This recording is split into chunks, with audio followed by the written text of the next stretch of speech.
The biggest piece of advice I'd give students, whether it's exam time or at any time, is to keep perspective.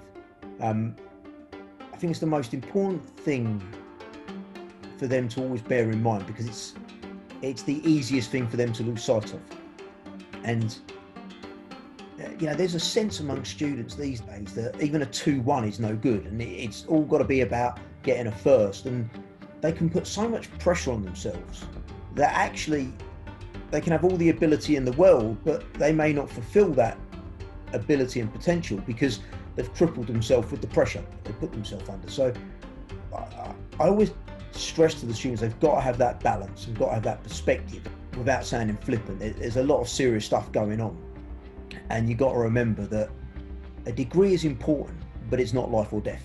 And I think that, trying to get them to appreciate that, it isn't the end of their life if they haven't got a first, is a big thing. And then if they just ease up and give themselves a break, then they're more likely to get there. What you fail to prepare for and engage with during seminars becomes really lonely to revise on your own just before the exams. So seminars is where the learning takes place. Nothing is wrong in a seminar. Ask the questions, it's the time to learn. You won't get everything perfect in a seminar, but that's the exact purpose of the seminar.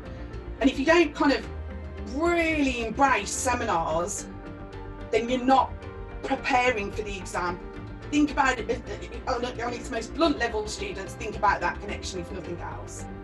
When you're preparing for the exam and your revision, and when I say exam, I am talking about kind of the take-home exam as we've got now in the pandemic, open book, but also what we used to have, those more traditional kind of closed book, 3-hour slogs on campus in a room of 500.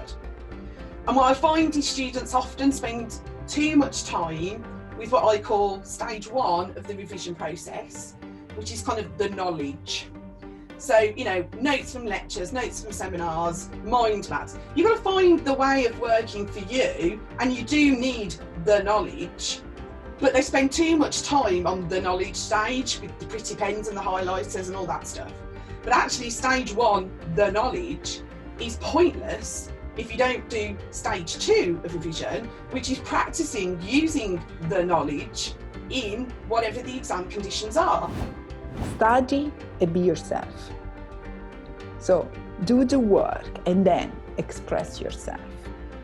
And remember that this is just an exam, and whatever mark you will get, that is just a number, and you are much more than that number.